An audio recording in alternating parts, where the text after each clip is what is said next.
रोहित एक 32 साल का सॉफ्टवेयर इंजीनियर मुंबई की तेज रफ्तार जिंदगी और कॉरपोरेट दुनिया की दौड़ से थक चुका था। रोज वही ऑफिस की सीट, वही फाइल्स और वही मीटिंग्स। उसका रूटीन एक ऐसी चक्कर काटने वाली घड़ी बन चुका था जो कभी रुकती नहीं थी। एक दिन एक अजीब सी उदासी और घुटन के साथ उसने डिसाइड किया कि अब बस। उसका दिल एक नई जर्नी के लिए मचल रहा था, एक ऐसी जगह जहां सिर्फ शांति हो और वो खुद को दोबारा पा सके। अपनी सेविंग्स और एक ट्रैकिंग गाइडबुक के साथ उसने अपना जॉब रिजाइन किया और उत्तराखंड के हिमालय पर्वतों की तरफ एक सोलो ट्रिप प्लान की। ये डिसीजन लोगों के लिए शॉकिंग था, लेकिन रोहित के लिए ये एक आज़ादी थी। उसने अपने लिए एक इटिनरी बनाई, पहले ऋषिकेश, फिर जोशीमठ और फिर वहां से आगे माणा विलेज तक का सफर। जब वो ऋषिकेश पहुंचा, गंगा का तट और साधु संत की आरतियां उसका स्वागत कर रही थीं। उसने गंगा घाट पर कुछ वक्त बिताया और राफ्टिंग का मजा लिया।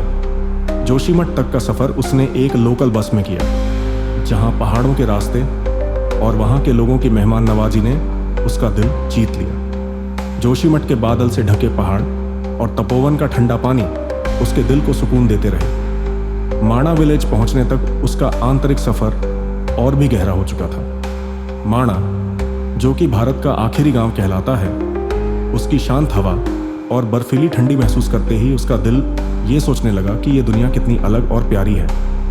उसने लोकल्स से बात की, उनकी कहानियां सुनी और बस एक कप चाय के साथ बर्फ से ढके पहाड़ों को देखता रहा। उसे लगा कि यह सफर उसका अपना है, बिना किसी एक्सपेक्टेशन और बिना किसी डेडलाइन के। माणा के बाद उसने अपने सफर को और एडवेंचरस बनाने का सोचा। उसने डिसाइड किया कि अब वो तिब्बतन हिमालयन माउंटेन रेंज की तरफ बढ़ेगा, एक ऐसी जगह जहां तक अक्सर लोग नहीं पहुंचते। यहां से उसका सफर और मुश्किल और अकेला होने वाला था। वहां के लोकल्स ने उसे वार्न किया कि बर्फ के रास्ते खतरनाक होते हैं, लेकिन रोहित अपनी तलाश और शांति के लिए तैयार था। हर दिन वो नए रास्ते एक्सप्लोर करता, कभी छोटी नदियां पार करता तो कभी बर्फ के बीच अपने टेंट लगाता। एक रात उसने चंद्रशिला पीक के पास अपना टेंट लगाया और आसमान के तारे गिनते हुए सो गया।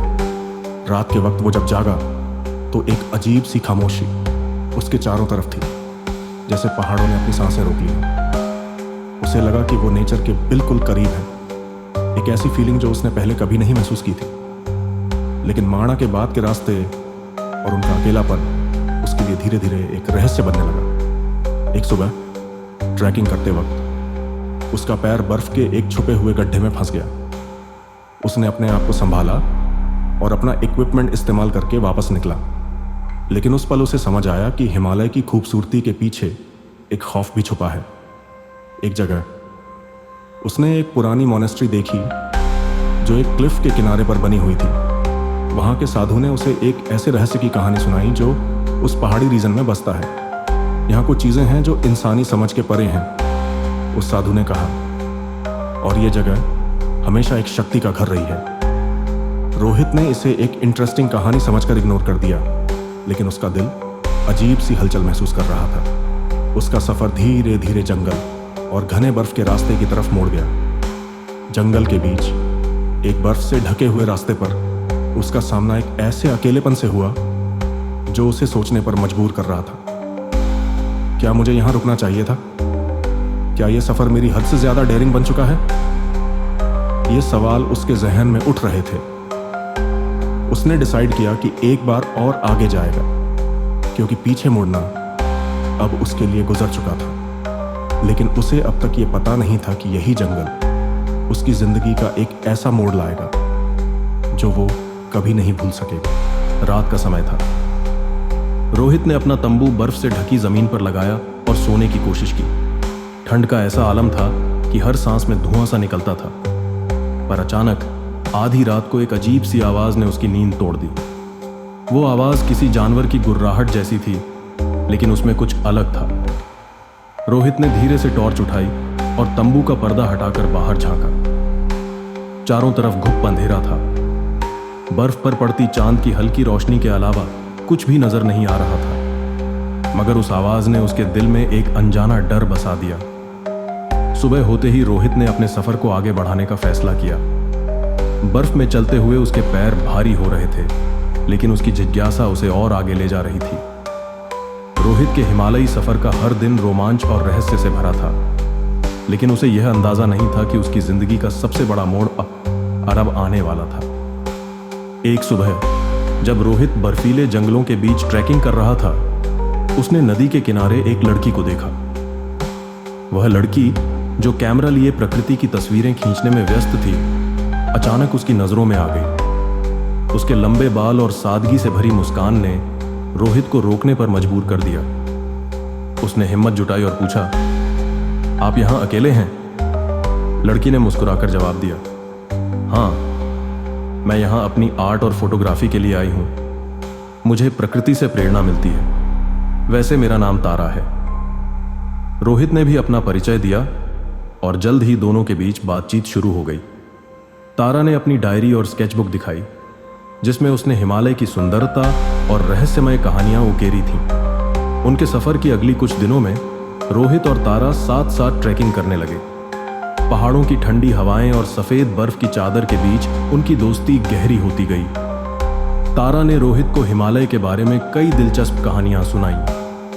एक रात जब दोनों ने अपनी कैंप फायर लगाई थी, तारा ने एक पुरानी स्थानीय दंत कथा सुनाई। यहाँ के लोग कहते हैं कि इन पहाड़ों में एक यति रहता है, एक बर्फीला राक्षस जो रात में बाहर निकलता है और अपने शिकार की तलाश करता है। उसे देखना मानो मौत को बुलावा देना है। जो भी उसकी सीमा में घुसता है वह कभी वापस नहीं लौटता। रोहित ने इसे एक डरावनी कहानी समझकर हंसी में टाल दिया, लेकिन तारा के चेहरे पर अजीब सी गंभीरता थी। यह सिर्फ कहानी नहीं है, तारा ने कहा। मेरे दादाजी ने खुद यति को देखा था। वह कहते थे कि यति की मौजूदगी को महसूस करना भी तुम्हारे रोंगटे खड़े कर देगा। अगले दिन जब दोनों एक ग्लेशियर पार कर रहे थे, उन्होंने कुछ अजीब देखा। बर्फ पर बड़े बड़े पैरों के निशान थे, जो किसी इंसान के पैरों से कई गुना बड़े थे। ये क्या हो सकता है? रोहित ने हैरानी से पूछा। तारा ने तुरंत पहचान लिया। ये यति के निशान हैं, उसने डरते हुए कहा। उस शाम दोनों ने एक चट्टान के किनारे अपना टेंट लगाया। ठंडी हवाओं के बीच तारा बार बार उन पैरों के निशानों के बारे में सोच रही थी। रोहित ने उसे हिम्मत बंधाई, लेकिन उसकी खुद की धड़कनें भी तेज थीं। रात के बीच अचानक एक जोर की आवाज आई, घिर घिर। ऐसा लग रहा था जैसे कोई विशाल जानवर पास आ रहा हो। रोहित ने टॉर्च निकाली और बाहर देखा।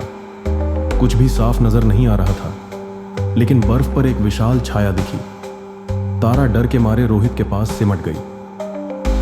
ये वही है, तारा ने फुसफुसाते हुए कहा। ती अगले पल एक भयानक आकृति उनके सामने आ गई। करीब 10 फुट लंबा, बर्फ से ढका हुआ, लाल आंखों वाला वह जीव किसी बुरे सपने से कम नहीं था।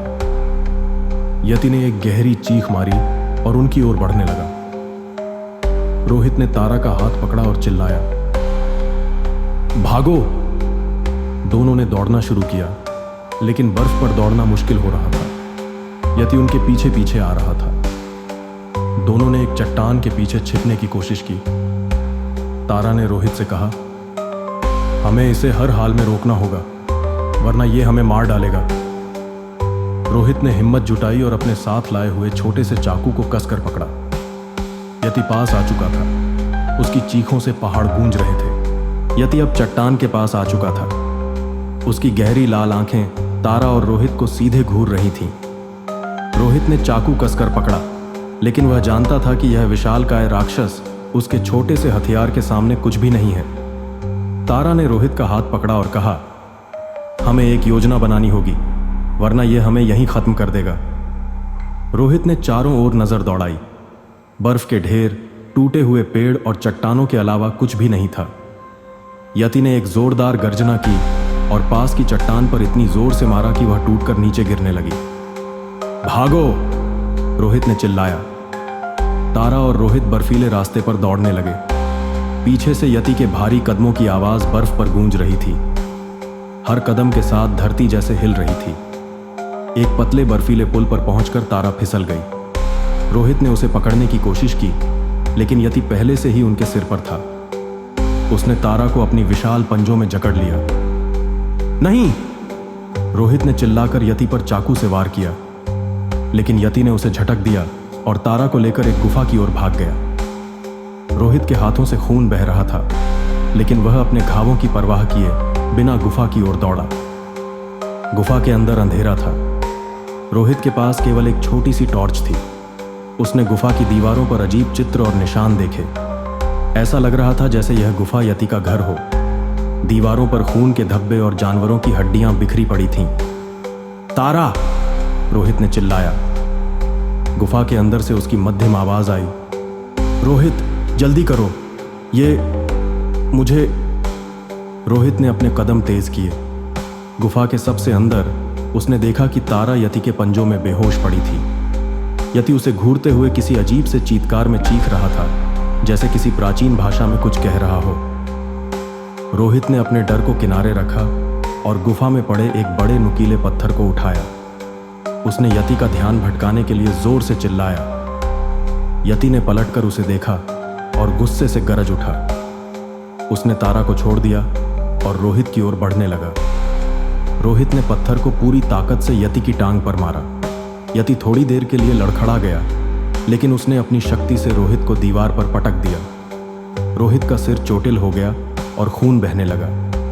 तारा ने होश में आते ही गुफा में बिखरे लकड़ी के टुकड़े और रस्सी को देखा। उसने जल्दी से लकड़ियों को जोड़कर एक मशाल बनाई और उसे आग लगाने के लिए रोहित के पास पड़ी लाइटर का इस्तेमाल किया। रोहित, उठो! तारा ने चीखते हुए कहा।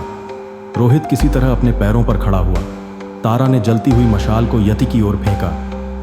यति आग से डरकर पीछे हटने लगा, लेकिन वह फिर से गुस्से में उनकी ओर बढ़ा। तारा ने रोहित को इशारा किया। यह आग ही इसे हराने का तरीका है। हमें इसे गुफा में फंसाकर आग लगा देनी होगी। रोहित ने हिम्मत जुटाई और यति को गुफा के कोने की ओर खदेड़ने लगा। तारा ने बाकी लकड़ियों को जलाना शुरू किया। यति अब पागलों की तरह गुर्रा रहा था, लेकिन रोहित और तारा ने उसे चारों तरफ से आग में घेर लिया। यति ने आखिरी बार एक भयानक चीख मारी और आग की लपटों में झुलसने लगा, लेकिन तभी उसने अपनी पूरी ताकत से एक भारी पत्थर फेंका जो तारा को जा लगा। तारा नीचे गिर गई। तारा! रोहित उसके पास दौड़ा, लेकिन तारा के शरीर में कोई हरकत नहीं थी। उसकी आंखें बंद थीं और उसका चेहरा शांत था। रोहित का दिल टूट गया। उसकी आंखों से आंसू बहने लगे, लेकिन उसने खुद को संभाला। तुमने तारा को मारा, अब तुम्हें मरना होगा।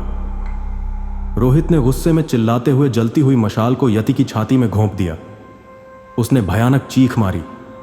आग से झुलसता हुआ यति गुफा के सबसे अंदर भागा और वहीं ढेर हो गया। रोहित भागते हुए तारा के पास पहुंचा। तारा बेहोश थी, लेकिन उसकी नाड़ी चल रही थी। रोहित ने राहत की सांस ली और उसे अपनी बाहों में उठाकर गुफा से बाहर निकला। गुफा अब धधक रही थी। बाहर पहुंचने के बाद उसने देखा कि गुफा पूरी तरह से ध्वस्त हो चुकी थी और उस यति की कहानी हमेशा के लिए खत्म हो गई थी। रोहित ने राहत की सांस ली और उसे अपनी बाहों में उठाकर गुफा से बाहर निकला। बाहर बर्फीली हवा चल रही थी, लेकिन रोहित ने अपनी जैकेट से तारा को ढक दिया और एक सुरक्षित जगह तक पहुंचाया।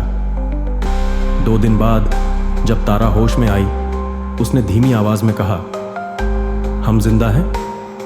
रोहित ने मुस्कुराते हुए कहा, हाँ, और हम दोनों ने यति को हराया। तुमने मुझे जीने की नई वजह दी है।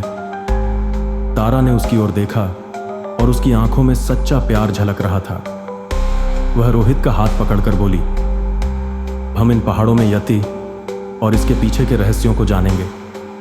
हमें यह समझना होगा कि यह कौन था और क्यों हमारे जैसे लोगों पर हमला करता है। रोहित ने सिर हिलाया और कहा, मैं अपनी पुरानी जिंदगी में वापस नहीं जाऊंगा। यहाँ इन पहाड़ों में तुम्हारे साथ रहकर यति की कहानियों और यहाँ के लोकल्स के साथ मिलकर इन रहस्यों को खोजूंगा। दोनों ने मिलकर एक नई जिंदगी की शुरुआत की।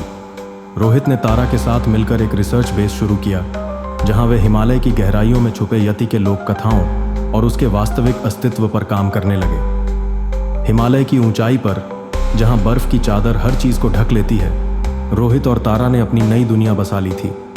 लेकिन यह सिर्फ उनकी कहानी की शुरुआत थी। यति के पीछे छिपा इतिहास और उसका रहस्य अभी पूरी तरह खुलना बाकी था। आने वाले समय में रोहित और तारा का यह सफर और भी रोमांचक और खतरनाक मोड़ लेने वाला था।